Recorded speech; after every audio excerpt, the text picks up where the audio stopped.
Hello everybody, my name is DangerZone, and welcome back to Urban Witcher. Now, I had a great time reading this last time I read it, and I'm going to keep this intro short. I just want to say, this is going to be fun. So, content warning, this will be gross, this will contain some depictions of just gross shit in general, poop, vomit, bad smells, all the gross stuff. So, if that's not your thing, I click off this video now, but if you know what you're getting into, feel free to stick around. Alright? Let's get started.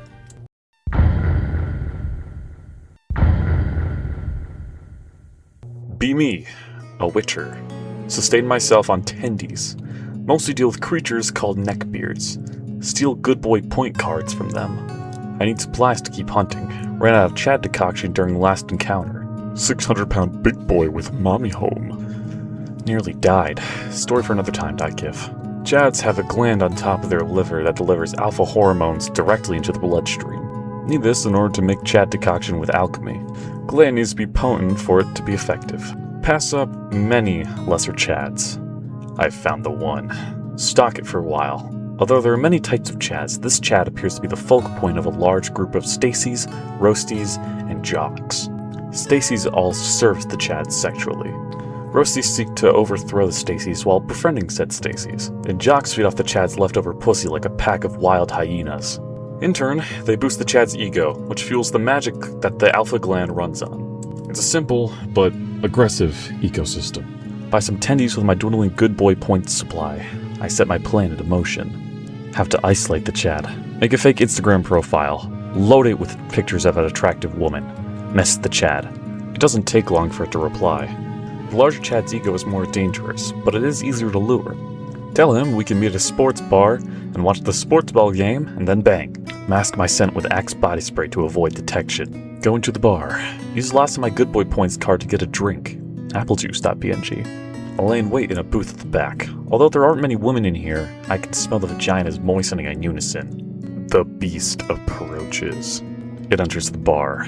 7'2", easily 300 pounds of pure muscle. Backwards cap and a tap-out shirt on. So many rings adorn its fingers, I can't be sure they aren't made of gold. Its chiseled chin brushes against the doorframe and slices a chunk of wood off of it. I don't think it even notices. Old Spice Drakkar Noir seeps into my nostrils.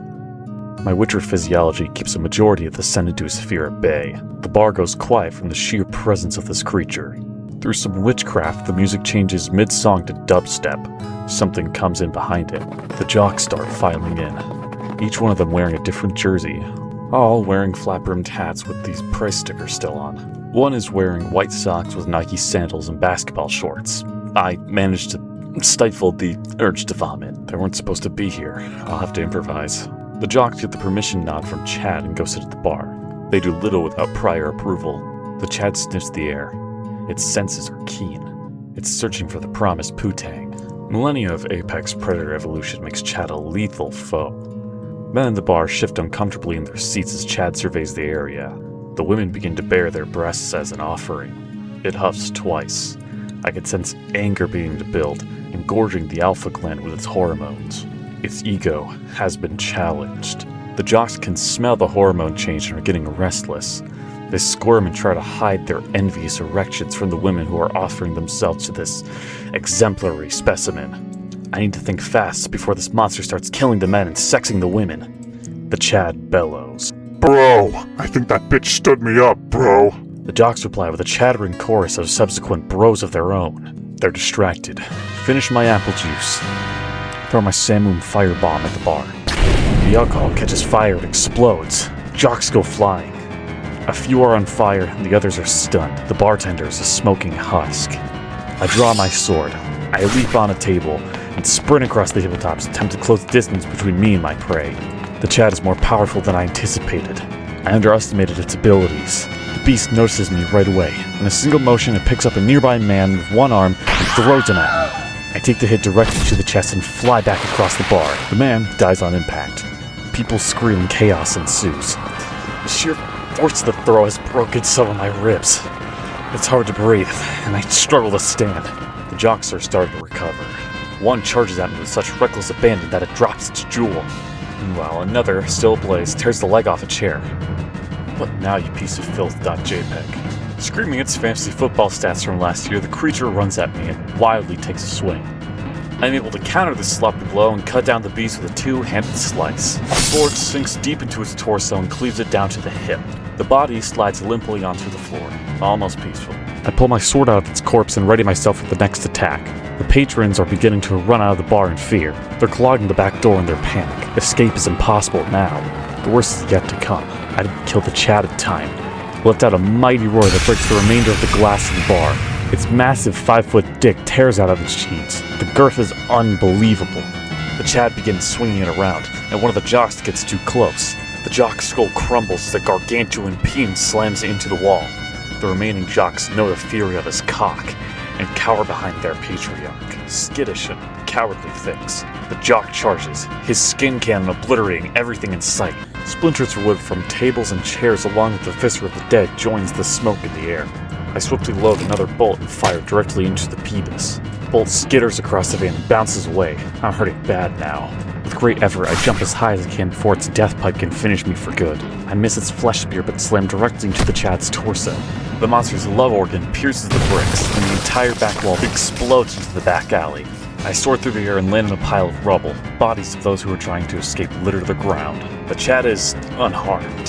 His wang swings in the wind as he approaches me slowly. The monster leans in to speak to me. The smell of Jaeger bombs, black and milds, and stale muff is suffocating. What's it, catfish me, bro? Huh? Are you gay, bro? The foolish creature has no idea what he's just done. With a weak breath from my battered body, I'm able to complete the spell. No, you. The Chad's face turns red. Its eyes begin to bleed and bulge out of its face. The foul thing's skin begins to blister and burn into green and black flames. Chad begins to roar louder and louder. I cover my ears as the knock of death. The beast's head and its mighty mushroom explode simultaneously. I am showered in bits of penis amidst the wave of blood. I cough up some blood of my own and stand. Out of fear or delusions of replacing the Chad, the jocks have fled. I cut the Chad open with my hunting knife and retrieve his alpha gland, putting it into my satchel. I take a steep draught from my swallow bottle. I search the Chad and find its dad's credit card. It'll have to do until I can recover more good boy point cards. I take his belt buckle as a trophy. BAMF is carved expertly into its precious aluminum. Rain starts to fall. I limp through the downpour, rinsing the Chad's blood off me. I should be okay for now, but I should get the scent off me before I'm raped by roasties. Vanish into the night. And I was gonna stop here for the day, but I want to spoil you guys a little bit. Hopefully this does a little better in the algorithm too. And I will package in the third part, or I guess fourth chapter of this series.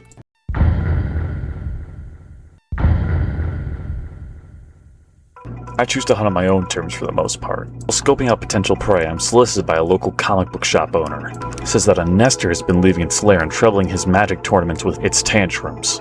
Offers me 80 tendies to be rid of it. I say half up front and half later. Stick out a Wendy's that's close to the strip mall, feasting on some tennies and honey mussy. I scarcely needed the description I was given. A van pulls up to the shop. 600-pound beast steps out of it. I can hear the relief of the vehicle's suspension system as it exits. Put the rest of my tendies in my satchel. As the van leaves the parking lot, I run and jump onto the roof. I'll be waiting for this one when it returns to its lair. The mother leaves to go inside. I open a window and slip in undetected. I can hear her gentle sobs as she goes upstairs. The house is clean, but the smell of piss is detectable in the air. I find the door to the basement. The pungent aroma of stale cum and sweat stings my eyes as I open the door. The mother has let the creature have full run of the basement. Jimmy John's and Taco Bell bags are scattered all over the floor. Anime posters are plastered all over the walls. There's a bookshelf stocked with manga, doujin, and various Japanese action figures. A guy Fox mask hangs on a hook from the side. There's a picture of the beast and its mother trick-or-treating last year. The mother has an expression of defeat on her face. It shows a traditional Heath Ledger's Joker, which is common for its kind. Various small ninja weaponry mount on the wall. There's a sunken and partially broken armchair in front of a flat-screen TV with greasy fingerprints and various consoles. A picnic table with a lone computer, sparsely covered in Doritos in the middle of the room. Notice that the basement has been lazily dusted. Take a closer look. The piss and cum stains in front of the chair have been wiped away. The advanced form of the creature and this level of cleanliness don't add up. There are no piss bottles, and I can't smell any fresh fecal matter. Notice a good boy point card on the TV stand. It's empty. They offered spent 2 days ago. It says sleepover in the memo line. Hear a car pull up. My heart drops into my stomach. LAN party. I'm out of time. The ceiling shakes with footsteps of the many good boys. Mommy, I'm home. Me and my friends are gonna go play games. The door opens. Each step bends the board to their limit. I dive and hide under the bed in the corner. Cum tissues carpet underneath me. Horrifying and foul beyond reason, but they will mask my sight and serve as my camouflage. Find a crumpled high school diploma to shield my face from direct contact. They wheeze as they gather around the table. Each drops off its gaming PC and begins to hook them up. The horrid smell of body odor and unwashed underwear mix in putrid harmony. This nester has accumulated non-virtual friends. Social skills at this stage of evolution, however limited, are rare in these creatures. I risk peeking under the bed to see what I'm up against. Their stretched XXL t-shirts are busting at the seams. One has a top knot and a Quiznos t-shirt on. I see that one of them has a hoodie decorated in black and white hentai. My Pepe medallion is humming. This one can wield powerful magic. There's a skinny one with a fresh Attack on Titan tattoo on its calf. From what I can tell, it just transitioned from an autist to a weeb. Practically an infant. The biggest boy, which is my prey, has put on a kimono. The creature is being referred to as Goku by the others.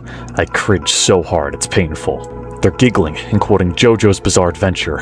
I'm trapped. One can't find a plug for his computer.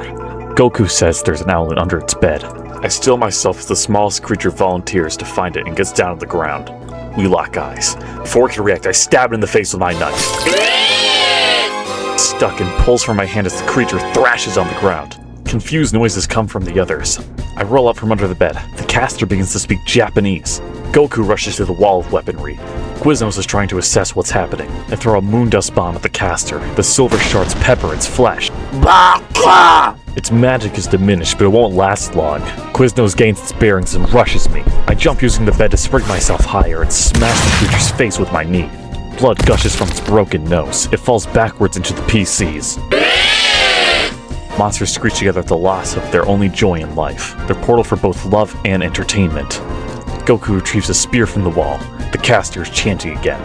I took a small mouthful of my Chad concoction. I pull the sword from my back and charge. The caster sends a ball of rancid piss. I duck past the bowl as the conjuration hits the concrete pillar behind me, turning it into molten slag. I raise my blade to strike. The caster lets out a deafening burp. The residual dyed Dr. Pepper singes my hair. The force stuns me for a second. Goku seizes the chance and spears me in the shoulder. My armor absorbs the blow. I fall backwards over Quizno and roll over top the one I stabbed in the face. The creature is wailing and a shit sweatpants. I drop my sword and grip the sides of its face, snap its neck. With a sucking sound, I rip my knife from its face. Goku hasn't made it across the broken PCs yet. I toss my knife at it. Goku managed to partially deflect the blow. The blade lands deep in the beast's forearm. The resulting screech is drowned out by chanting. The caster is back at full power. It begins shitting into its hands and throwing it at me. I roll behind the remains of the concrete pillar as the corpse of the small one is pierced with spikes made of shit. I can feel the effects of the Chad decoction. I stand and rush once again. Quiznos is back on its feet too, scrambling over the computers towards the weapons. Time slows as I approach the caster. It can sense the temporary alpha aura given to me and hesitates. I run the creature through with my sword. Piss and shit gush out of its shorts. I manage to avoid the volatile reaction as the mixing of the liquids catches fire. The pool quickly reaches the PCs and starts to burn them. Quiznos has reached the wall and taken Wolverine claws from him. It turns to face me, the bloody snot and tears running down its face. Goku rushes to join the monster's side. The exit is to my right, but I am cornered by the beasts and the fire getting bigger. Quiznos attacks. He takes 2 heavy swipes. I dodge both of them. Without missing a step, I twirl my blade through the air. It passes through the back of the beast's neck and out the front. The top knot unfurls as the head rolls onto the floor. Goku steps forward and spears me in the sternum. I drop my sword. It leverages its mass and pins me into a corner. I can feel the hot blood running down my legs. Backlit by the blaze, the monster laughs. Its tits and visible belly jiggle with delight. There's no mercy in this, Tojo. The Family Guy reference causes me to cringe, expediting my blood loss. This is the end. This abomination is fearsome and unyielding. 3 weebs and a nester in its own lair. The odds were never good. Suddenly, a voice comes down the stairs. With a strained pleasantness, it says, Mommy made her good boy and friend some cookies. Mother gets to the bottom of the stairs. She drops the cookies on the ground. What the fuck? She's cut off by Goku. How long does cookies The beast pulls a spear from me as I slump onto the ground. turns to face its mother in rage. It turns out it took off its underwear when it changed into its kimono.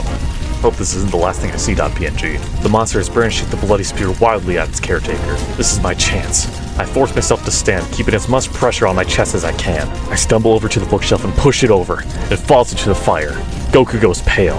It drops the spear and desperately begins pulling manga from the inferno. Its mother is in shock. I need to save myself, but I also have a duty to this world and its inhabitants. I pull out my crossbow and aim it. With years of expertise, I shoot a bolt directly into her uterus. I must sterilize her so this horrendous mistake can never have a successor. Her cries of agony go unheard by the creature. I run across the room and up the stairs. Outside, I drain my entire bottle of Swallow. The lingering effects of the Chad decoction is the only thing keeping me conscious. Break the window of the van with a rock, hotwire it, and drive away as fast as I can. And that is all for this installment of Urban Witcher. Now, I'm sorry if you could hear my air conditioner in the background in some of these takes. So, it's been really fucking hot in Pennsylvania lately. Like, kind of insanely hot for Pennsylvania. Currently, it is about 83 degrees outside at 8:41 p.m. So, yeah, I had to have my AC on because it's fucking hot. But I really hope you enjoyed this part. I'm not a huge fan of how we ended off at a cliffhanger, and I wasn't really too happy with the Chad story, so that's why I added this extra chapter. But yeah, thank you guys for tuning in, and I will see you guys next time in the Danger Zone. And any feedback you have will be very much appreciated in the comments.